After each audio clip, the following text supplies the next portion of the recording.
What's the biggest culture shock you ever experienced? When I was a kid, one of my mother's friends was a woman from a very tough background who had left her husband because he used to hit her and her children. She had 3 kids and was living in a 2-bedroom council flat in a tough part of Glasgow. My mum met her because they were both doing part-time university degrees as mature students. She was studying to get a teaching qualification. I became friends with one of this woman's kids when I was about 6 or 7. I'd go over to his house for the night sometimes, and we'd generally wander around the local neighborhood just doing what kids do. He always carried a rucksack and was always on the lookout for empty glass soda alcohol bottles. If he saw one, he'd grab it and stick it in the rucksack. After a while I started bringing a rucksack along when I visited so we could double up on glass bottle carrying capacity. The reason he did this was that, in Glasgow back then, a sort of proto-recycling scheme meant that every one of those bottles was redeemable for 5p at any shop that sold them.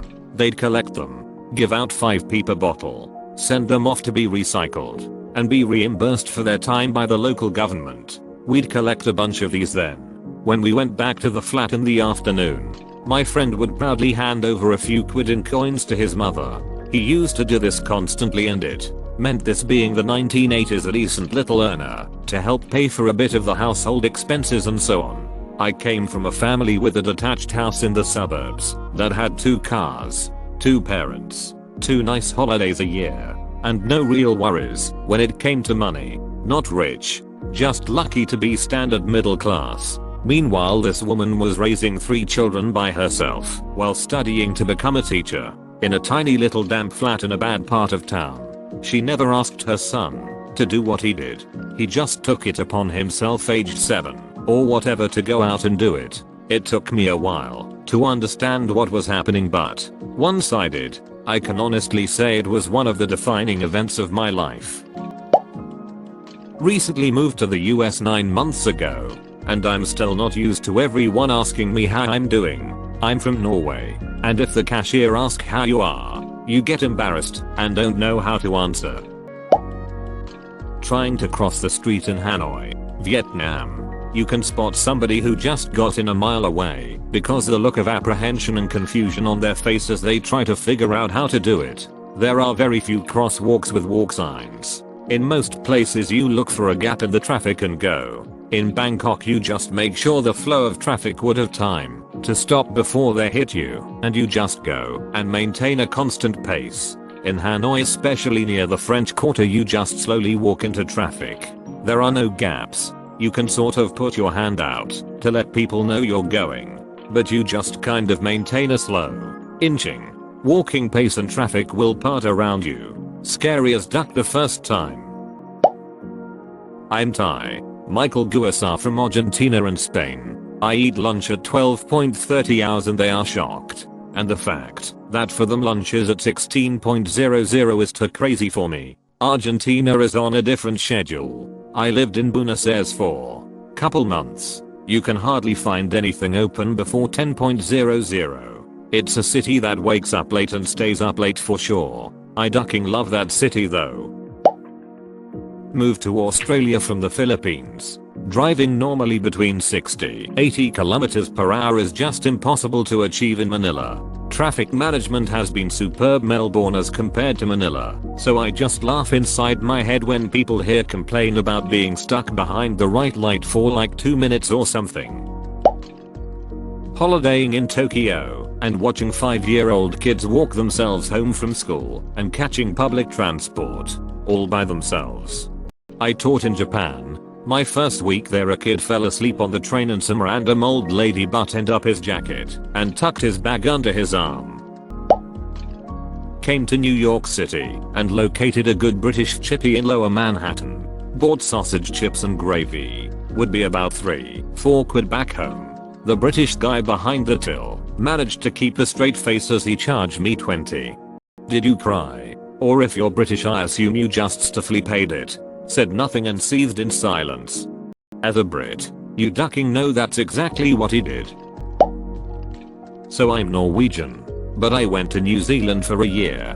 The culture shock for me was how open Kiwis talk, and how there's no such thing as stranger danger. and as a typical Norwegian introvert, it took a while to get used to. I'd meet a stranger, and they'd be breaking the touching barrier right away, and start talking about their cousin's rash and all their weekend plans. Even bigger shock returning to silent Norway. I was lost in Oslo looking for a certain address and my phone wasn't working right. I did what most Americans would do and stopped the next person I saw and asked if they could point me in the right direction. Well, the first guy I asked was an Afghan refugee who actually spoke okay amounts of English. He was so excited that I wanted to talk to him that he personally walked me to my direction and was going on and on how no one wants to talk to him, both because culturally you don't talk to strangers and because a lot of people don't like immigrants like himself. Coming from Los Angeles, where probably every other person you pass is an immigrant from somewhere, I found it totally puzzling. I was born in Hawaii and lived on the Big Island until I was 6. Little me was used to wearing flip-flops on no shoes and lightweight dresses, swimsuits and shorts, and a t-shirt everywhere. It was too hot for anything else, or it would just get dirty. Cut to my family moving to Ontario, Canada, about 3 hours north of Toronto. My dad was working in the vacation business, so we moved to an actual ski resort for the first few months. My sister and I were enrolled in Catholic school and suddenly I had to wear clothes. But not just clothes, stockings, jumpers, shirts with too many buttons and shoes that had to shine, coats, hats, gloves, different shoes to wear outside. 6-year-old me could not comprehend any of this. We even had to change for gym and then change back. My mom helped me put my stockings on in the mornings, but after gym I would have to put them on by myself. One day my teacher called my mom to come get me because I decided to start some sort of anti-clothing revolution and was jumping around the changing room in my underwear with my stockings on my head. Too long didn't read, moved from the Big Island of Hawaii to Canada at 6 and suddenly had to wear a lot of complicated clothing. Marrying into my wife's Mexican-American Native American family. I come from a small white family. My wife's family is huge. At our wedding I had 15 people attend, which was nearly my entire family. She had 200 people attend, which is only a small fraction of her family. Those that didn't get invited were quite grumpy about not getting invited. When I first met her extended family I was overwhelmed. There was like 50-60 people at her grandma's house on Christmas. Some of her uncles didn't like how quiet I was being and started telling my wife's girlfriend at the time how she needed to be careful of the quiet ones, and several of them took me aside to threaten me. Then of course I made a major faux pas. I refused food from her grandma. I've since learned that it would have been better to just slap her in the face. It took me 10 years to undo that damage. I didn't win over her last uncle until I got absolutely tanked at his daughter's wedding reception. At which point he decided I wasn't just a stuffy white guy. Once my wife coached me on her culture I was able to fit in better, asking for food, allowing the women to serve me, clean up after me, taking plates home when I leave, being more outgoing, etc. Now grandma calls me Majo and introduces me to everyone as her grandson, which earns her a lot of confused looks. Since her grandma has accepted me, everyone else has too, and according to my in-laws I'm Mexican now. All in all, would do again. But it would have been nice to know that what's rude on the white side of my family is endearing on my Mexican side and vice versa. Probably when I was in China and people would either come up to me and ask to take a picture of me, or just straight up starting taking pictures of me right in front of me. I'm 6'2" and a woman, and they thought I must be a model or a freak. I mean, people think it's odd where I live, but they don't come up to me and go, "You're tall." Picture. One guy stopped taking pictures of animals in the zoo to take pictures of me. I must be on so many Chinese people's social media and family photos. People would come up with their kids and think it was great. I grew up in a working class city where passive aggression wasn't a thing. If people didn't like you, they made it obvious. Shouting matches and fist fights were pretty common. Then I get a job at a snooty Ivy League university and nobody expresses what they actually think or feel. Snide remarks replaced insults. People quietly conspire against you while pretending to be your friend. And you can't call people out on their bullshit without getting socially shunned, because everybody is neck deep swimming in it. I went the opposite way. From college to a union job. It was refreshing when some jackass was late and you heard, "Hey Methodika, show the duck up on time tomorrow and stop being a piece of shit." I set up a nice candlelit dinner at home for GF once. In the middle of dinner she drops that candles remind her of extremely poor family who had to ration their candles into minutes and they had to multitask to conserve light. You had to do your homework all at the same time cause the candles only lasted so long. Still tears me up. When I got my first teaching job, I had moved from Pennsylvania to southern Arizona. I rented a house with my husband and another couple. The house was huge. Absolute insanity for what we paid for it. When my students found out I lived in a 2-story house, they all were in disbelief. I was told that only rich people lived in 2-story houses because no one can afford the AC bill in the summer. In my defense, I was making around $29,000 a year and paying for a cross-country move. So definitely not rich, but it really put my students' level of poverty smack dab in front of my face. Rock concerts in Japan. You have a number on your ticket and everyone queues according to that number. Yes, they managed to queue of hundreds of people in front of a venue according to the order in which they bought their ticket. It's fair. If you buy your ticket early you can get the chance for a better spot and you have a chance to buy limited merch that is usually sold out after minutes. When the venue opens, they call out every number and as soon as yours is called out you can go in. They do that every time. They do that at small venues with 20 people waiting and they do that at festivals. Another thing, even after 2 days of festival, the venue is clean as duck. Not one water bottle. Not one wrapping paper or anything. I was at Summer Sonic, Fuji Rock and Osaka Med Rock, and it was clean everywhere. Edit because my comment blew up. I thought I'd throw in another fun story. It was at a Tricket concert in Osaka. I was really far back, behind a guardrail. A girl next to me went to the toilet after the first supporting act finished. She left her towel and her smartphone behind and nobody dared to take her spot. 10 minutes later she was back. She was alone there. Japan is all about the R's peaked. In India, we have a system of printing prices for each and everything on the box packet of that thing. This includes everything from a tiny pack of gums to a giant refrigerator. Vendors cannot charge more than the MRP. They can charge less than that. Most of the big supermarkets and malls usually charge less than the MRP. However, in Europe, I've never seen this. Anyone can charge any price for anything. I've seen a pack of milk can be sold at 4 different prices in my nearby stores. In India, if the owner charges more than the MRP, a consumer can lodge a complaint against them, and they can face serious consequences. Watching children in Mexico happily eating crickets like they were popcorn. Also, 4 or 5-year-old kids out at 10 PM to sell gum. They also sell cigarettes. When I was a little kid in New York, my elementary school took an overpass field trip to Washington. See, as we were waiting in traffic to enter the White House, there was a burn barrel across the street with several homeless people huddled around it. Right across the street. Edit for clarification. I was about 9 and this was the late 1980s. I lived on Long Island. I had seen homeless on trips into the city, but it was the juxtaposition of the poverty contrasted by the White House that was such a culture shock to me.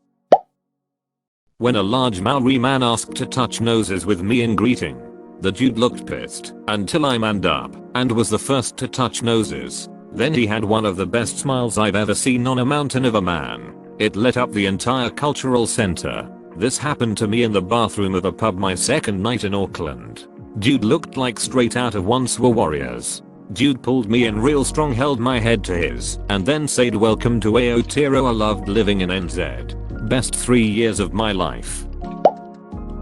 Weirdly enough, it was returning to America after spending years abroad in Albania. As mentioned elsewhere in this thread, Albania didn't have any international food chains or restaurants. Everything was local and usually tasted great. I think what it was for me was when I was going to Albania, I psyched myself up. I knew I was going to a foreign country and that things would be different, and they were. Most stores were no bigger than the size of my bedroom back home. Open air street markets were common and roadside shops were everywhere. Most people didn't own vehicles and walked or relied on public transportation. But when I returned to America, I was just going home and didn't really think about it much. But after several years it was weird. The day after returning home, we went to a Costco. Walking around that place on that day was one of the most surreal experiences of my life. Packages of food were huge and there was just so much of everything. We drove our cars everywhere, and I realized my little hometown doesn't even have a proper bus system. That was easily my biggest culture shock, and it was about my own. Small town Oklahoma. As a black man by myself, I was in a bar and was actually told, you just changed my opinion about black people. It was by an older white guy who hadn't seen a black person in person since Vietnam. Edit, that was what he said, but he probably meant never spent time talking to any. Edit, we had a long conversation before he dropped that nugget. Edit, I took his statement to mean he hadn't dealt with a black person in any meaningful way, but I wasn't going to argue semantics with him. I grew up in a relatively poor neighborhood. Lot of rough shit going on there, but we won't discuss all of it. Suffice it to say, even at a fairly young age I was pretty sure I'd seen some shit. In middle school I made friends with a kid that lived in the trailer park across town. The trailer park kids are a whole different type of poor. I remember the kid I was friends with, as soon as I got there, goes, "Let's go to the creek." Darius got his fishing pole back. Okay, whatever the hell that means. So we go down to the creek, and there's this kid Darius and he's fishing in a creek, and there's about 12 kids standing around watching him. Every so often he's catching a fish and handing it to one of the kids, and the kid is taking the fish and running off giddy as hell. He finally catches one and hands it to my friend. He and I skip off back to his trailer. My friend takes the fish, as is, puts it in the microwave, and then when the microwave beeps he takes it out and starts eating it with a fork. I almost puked. Damn. Had a friend who lived in a trailer park for a while, but it wasn't that bad. Didn't even gut it first. Bonus. The park was right next to the only two strip clubs in town.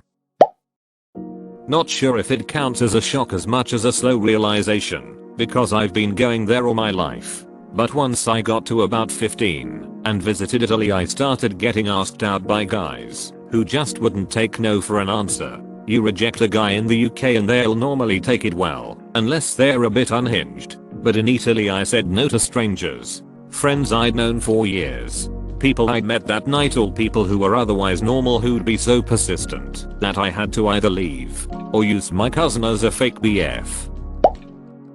Going to the USA and seeing that the water in the toilets is so full. How the duck am I meant to shit without getting my ass wet? Also, New York City taxis will blare their horns at ducking anything. Pedestrian still on the crossing 2 seconds after the light goes green. Honk. Car in front of you gently brakes. Honk. Bird in the road. Honk. Bee in the car. Honk. The street lights turn on. Honk. They're super aggressive drivers.